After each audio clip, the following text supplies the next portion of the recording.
Hola, jóvenes. Hoy vamos a hablar de la síntesis de procesos químicos, específicamente de las heurísticas, de las estrategias a seguir para realizar una síntesis de procesos químicos que involucren varias etapas para llevar a cabo el proceso y la obtención finalmente de un producto químico. Veamos. ¿Qué es la síntesis de un proceso químico?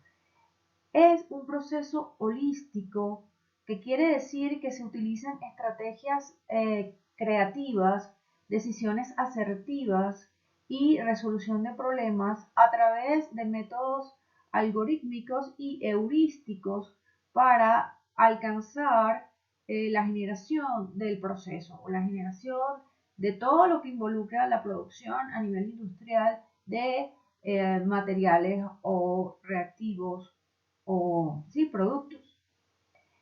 Esto significa que no existe una forma única ni un único camino para diseñar la síntesis de un proceso químico y no hay garantía de que el resultado sea el mejor, sino simplemente que cada heurística es diferente para cada proceso, para cada planta en particular, inclusive para la producción de una misma materia prima o de un mismo producto, se pueden tener diferentes o múltiples alternativas.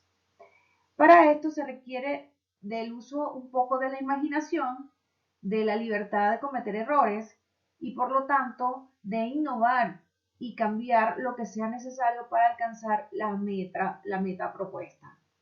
Todos estos elementos deben apoyarse en una sólida formación en la parte de termodinámica, en cinética química, en fenómenos de transporte de masa y de energía y por supuesto en la economía del proceso.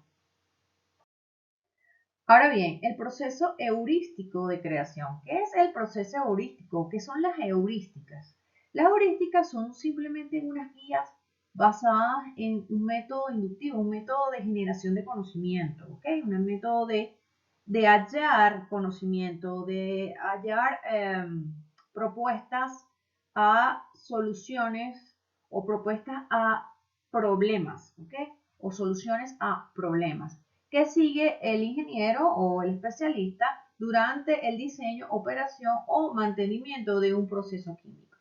Las heurísticas no garantizan una única solución. Las heurísticas son como herramientas, son como las tareas a seguir, las ideas a llevar a cabo, ¿okay? O las estrategias para lograr el objetivo. ¿Okay? A veces se contradicen unas con otras, pero tienden a reducir el tiempo de resolución del problema, porque como son estrategias, están estructuradas, ¿verdad? Y eso hace que se acorten los tiempos de diseño de ese proyecto o de ese proceso. Y su acierto dependerá del contexto inmediato más que de un estándar absoluto. No hay un estándar a seguir, sino más bien el éxito se mide si se logra el objetivo de la realización de la planta química o del proceso químico en particular. Ok, dentro de esas heurísticas o ese proceso heurístico para la creación de un proceso químico, como le dije, son estrategias y están estructuradas. Entonces hay ciertas partes o digamos o etapas que uno puede seguir para el diseño o la síntesis de ese proceso químico. La primera es la conversión. Entonces, la conversión se basa en analogías estructurales. Se identifican las especies químicas que pueden servir de punto de partida, esas serían las materias primas, ¿ok? Para la síntesis del producto deseado. O pueden aparecer productos intermedios en dicha síntesis que también pueden servir como materia prima o, bueno, convertirse en un producto deseado. Para la conversión también como parte de la estrategia o heurística, se pide eliminar todos aquellos caminos que sean impracticables por consideraciones de tipo termodinámico o cinético.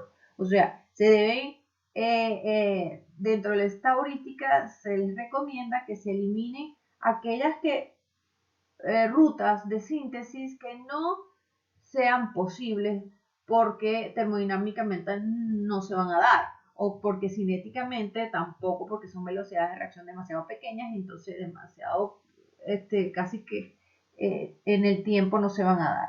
Y también se pide dentro del proceso de conversión identificar los posibles productos intermedios, como le habías mencionado antes, o secundarios, así como sus niveles de conversión, el alcance o cuánto se puede convertir a productos indeseados. Luego, dentro del proceso heurístico, viene la fase de separación. En la fase de separación se recomienda primero retirar los componentes más corrosivos o peligrosos, cuando uno estudia la síntesis, ¿verdad? Del químico que quiere producir. Después se le recomienda evitar usar técnicas que impliquen el ingreso de alguna especie química nueva, porque puede entonces cambiar todo el proceso, ¿verdad? Puede reaccionar, tener reacciones químicas secundarias, innecesarias, producir productos indeseados, etcétera, ¿no?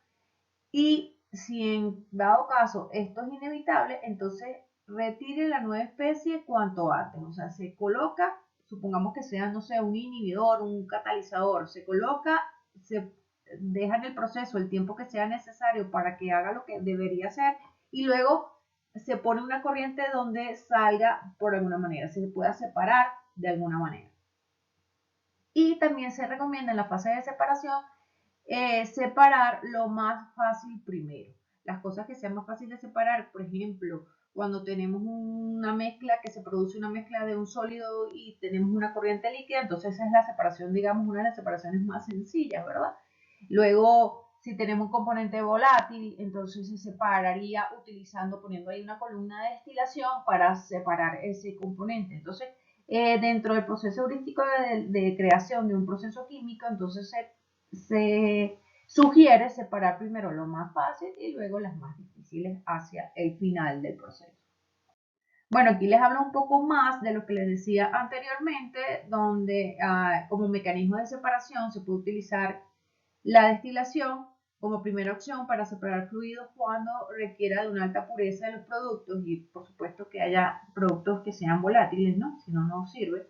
En la destilación preferiría retirar la especie deseada como un destilado al final de la serie. ¿Sí? Por eso les decía, si es volátil puede aplicarse. Si no, existe otra operación unitaria que ustedes ya conocen, ¿no? Que es la absorción gaseosa para remover trazas de componentes en una corriente gaseosa y utilizando para ello un líquido, ¿no? Generalmente son líquidos no corrosivos y generalmente es agua, ¿no? Bueno, depende de la solubilidad de lo que se quiera separar, ¿no?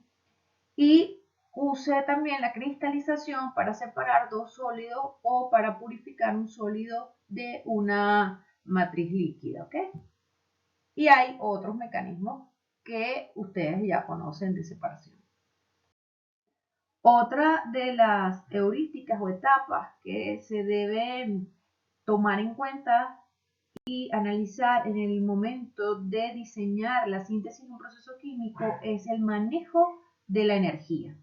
Recuerden que la energía es uno de los aspectos que contribuye más al costo en los procesos químicos, ¿ok? Entonces, el manejo de la energía debe ser cuidadoso y debe ser bien estudiado para optimizar, digamos, ese recurso, ¿no? Aquí hay una serie de sugerencias, lo que se debe hacer de manera heurística, ¿no? Evite excursiones en las temperaturas o presiones. Trate de ir de los valores más altos a los más bajos. Es decir, trate de utilizar tanto temperaturas como presiones lo más bajas posible.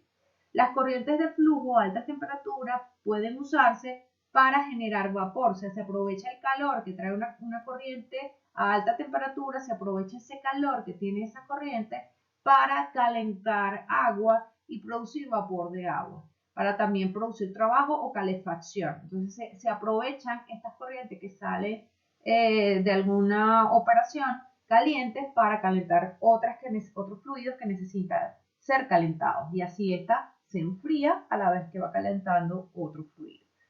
Las corrientes a alta presión deben usarse para realizar trabajo directamente también, aprovechar corrientes que vengan a alta presión para mover pistones o para hacer funcionar a otras fases del proceso.